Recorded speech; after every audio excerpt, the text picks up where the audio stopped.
तो सबसे पहले हम ये बताना चाह रहे हैं, ज़मीन को लेकर के जो भी विवाद होता है अपने पड़ोसी से, तो इस बात की कोई गारंटी नहीं है कि आपका अपने पड़ोसी से अच्छे संबंध बन ही जाए। ज़मीन को लेकर के कभी न कभी किसी न किसी पड़ोसी से आपके मनमुटाव और मतभेद होते रहते हैं। तो जब भी ज़मीन को लेकर के कोई विवाद हो तो इस चीज़ का ध्यान रखिएगा कि सुलह समझौते करके उसको समाप्त कर लिया जाए। छोटी मोटी बात हो तो कोई बात नहीं, लेकिन अगर समय रहते ज़मीन के विवाद को आप नहीं सुलझाए तो फिर समझिए कि आप मुसीबत में पड़ रहे हैं। और अगर बाई द वे जेल में आना पड़ गया आपको ज़मीन के विवाद में, और जेल में बंद होने से लेकर के रिहा होने तक आपको कई लोगों से फिर सामना करना पड़ेगा। ज़मीन को लेकर के जब भी कभी आपका विवाद होता है तो आपका अपने पड़ोसी से विवाद होता है, या किसी एक व्यक्ति से विवाद होता है, या किसी दुश्मन से विवाद होता है, यही होता है ना। लेकिन अगर आप जेल में चले आए, ये जान लीजिए कि घटना बड़ी होने जा रही है, बड़ी हो गई है, अब आप मुसीबत में फंसने वाले हैं। कैसे? अब इस चीज़ को बहुत ध्यान से समझना है, बहुत अच्छे ढंग से इसको अपने दिल की गहराइयों में बैठा लीजिए। जब भी ज़मीन का विवाद होता है तो यह मान करके चलिए आपका केवल अपने एक पड़ोसी से होता है, लेकिन जब कभी जेल में आपको आना पड़ गया तो जेल में बंद होने से लेकर के आपको रिहा होने तक आपका सामना कई लोगों से होता है। और मान लीजिए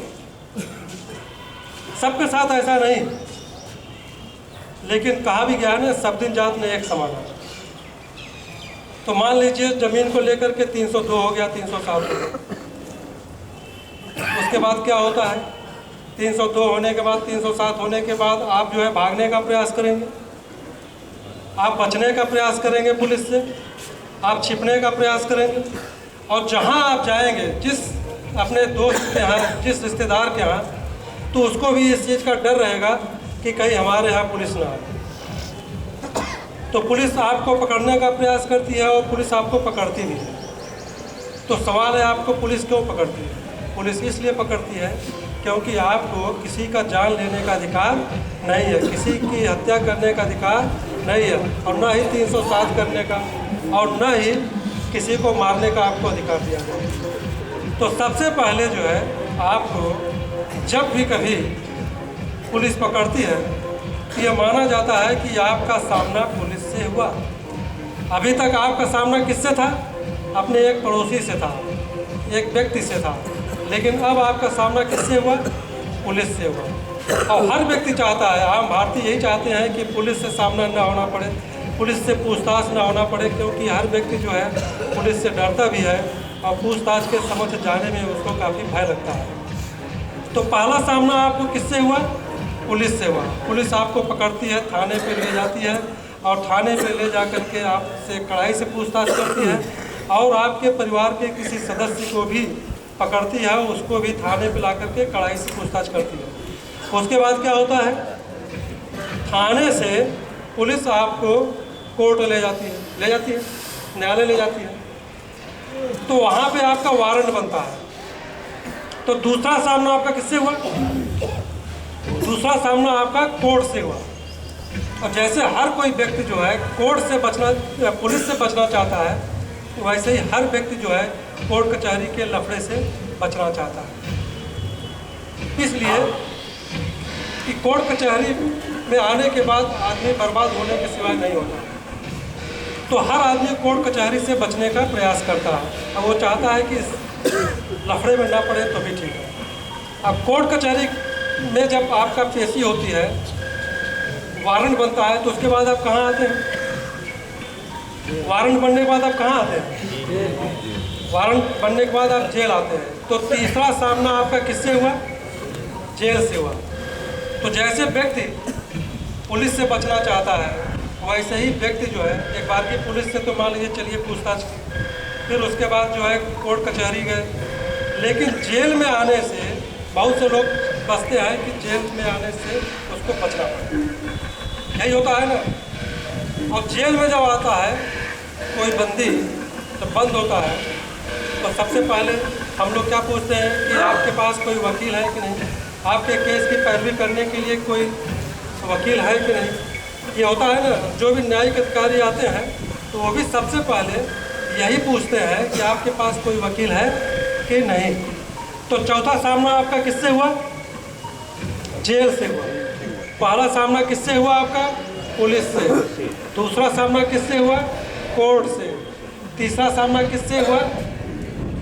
जेल से। और चौथा सामना किससे हुआ? वकील से। क्योंकि आपके मुकदमे की पैरवी के लिए, जमानत कराने के लिए किसकी ज़रूरत पड़ती है? वकील की। तो 4 लोगों से आपका सामना हुआ, और अभी तक आपका सामना किससे था? एक पड़ोसी से था, या एक व्यक्ति से था, या एक दुश्मन से था। अब आपका कितने लोगों से सामना हुआ? 4 लोगों से। जब 4 लोगों से आपका सामना होगा तो ये सामना नहीं हो रहा, ये आपका शोषण और दोहन भी हो रहा है। आपका मानसिक शोषण और आपका आर्थिक शोषण भी हो रहा है। जब आपका 4 लोगों से सामना होगा तो आप कमज़ोर होंगे कि नहीं? है कहाँ एक व्यक्ति से सामना था, कहाँ आप 4 लोगों से। जब 4 लोगों से सामना होगा तो आप कमज़ोर होंगे। अब कमज़ोर होने का क्या मतलब है? टूटना। कैसे टूटेंगे आप? घर से टूटेंगे, जमीन जायदाद से टूटेंगे, पैसे से टूटेंगे, संबंधों से टूटेंगे, और अपने स्वास्थ्य से टूटेंगे। सामना तो आपको 4 लोगों से करना पड़ा है, लेकिन टूटेंगे आप कई लोगों से। इसलिए कोर्ट कचहरी का जो चक्कर होता है उससे आदमी को बचना चाहिए, और जितना संभव हो सके सुलह समझौता कर लेना चाहिए। कहा गया है 2 पड़ोसियों में 2 फुट जमीन के लिए लड़ाई हुई, और मुकदमेबाजी में 2 बिस्सा जमीन बिक गई। होता है ना ये, 2 फीट जमीन के लिए लड़ाई हुई और मुकदमेबाजी में 2 बिस्सा जमीन बिक गई। और दुर्भाग्यवश अगर आप जेल में आ गए तब क्या होगा? पता चला कि आप जेल में घिस रहे हैं और आपके घर वाले कोर्ट कचहरी में घिस रहे हैं। तारीख पे तारीख पड़ रही है, गवाह आ नहीं रहे, जमानत हो नहीं रही है, बंदी परेशान है कि उसकी जमानत नहीं हो रही है, उसकी रिहाई नहीं आ रही है। बंदी घर वालों को दोष देता है कि घर वाले पैरवी नहीं कर रहे हैं, और घर वाले बेचारे पैरवी करते करते थक जा रहे हैं, उनको समझ में नहीं आ रहा है कि क्या करें। वकील है कि आश्वासन पे आश्वासन, झूठा आश्वासन देते जा रहे हैं कि बस अगली तारीख में आपके घर के किसी सदस्य को हम निकाल लेंगे, जैसे ही हाई कोर्ट में बेंच बदलेगी हम उसको निकाल लेंगे, रिहाई करवा देंगे। यही हो रहा है ना, है? तो हिंदुस्तान की कचहरियों के बारे में यह कहा गया है, ध्यान से सुन लीजिए, कहा गया था, हो सकता है अभी सही है, यहाँ पे मुकदमा वही लड़ सकता है जिसके पैर लोहे के हों और हाथ सोने के हों। इसका मतलब समझते हैं? मतलब कोर्ट कचहरी में इतना दौड़ना पड़ता है, इतना दौड़ना पड़ता है, कभी यहाँ कभी हाई कोर्ट, कहीं कभी सुप्रीम कोर्ट, इतना दौड़ना पड़ता है घर वालों को पूछिए मत। इसीलिए कहा गया है कि पैर लोहे के होने चाहिए और हाथ सोने के होने चाहिए। इसका मतलब क्या हुआ कि पैसा होना चाहिए। इतना पैसा देना पड़ता है, हर जगह पैसा देना पड़ता है कि आदमी के हाथ सोने के होने चाहिए ताकि वह दे सके, नहीं तो वह बर्बाद हो जाता है। ये हिंदुस्तान की कचहरियों के बारे में ये कहा गया है। और यह भी जान लीजिए, कोर्ट कचहरी से अगर आप सुलह समझौता नहीं किए तो कोर्ट कचहरी से न्याय की उम्मीद करिए, लेकिन कम करिए, क्योंकि कोर्ट कचहरी से निर्णय होता है, न्याय कम होता है। और अगर आप गरीब हैं और गरीब वर्सेस अमीर का मुकदमा है, तब तो ये समझ लीजिए कि आपको फिर न्याय की उम्मीद कम से कम करिए। क्यों कम से कम करिए? ध्यान से सुनिए। कहा गया है चीथड़ों के पीछे से छोटे गुनाह भी दिखाई दे जाते हैं। उम्दा पोशाकें और फर लगे गाउन सब कुछ ढक लेते हैं। चीथड़ों के पीछे से छोटे गुनाह भी दिखाई दे जाते हैं। उम्दा पोशाकें और फर लगे गाउन सब कुछ ढक लेते हैं। पाप को सोने से मढ़ दो तो न्याय का प्रबल अस्त्र बिना घाव किए टूट जाएगा। उसे चीथड़े पहना दो, मतलब पाप को चीथड़े पहना दो तो बौना भी तिनके से उसे बेध डालेगा। तो हमारे कहने का मतलब इतना ही है कि कोर्ट कचहरी से बच करके आप सुलह समझौता कर लीजिए, ताकि इतने लोगों से आपको सामना न करना पड़े। और इतने जगह सामना करेंगे तो आप समझ गए किस स्तर से आप टूटेंगे, हर स्तर से आप टूटेंगे। इसी के साथ हम अपनी आज वाणी समाप्त करते हैं। धन्यवाद।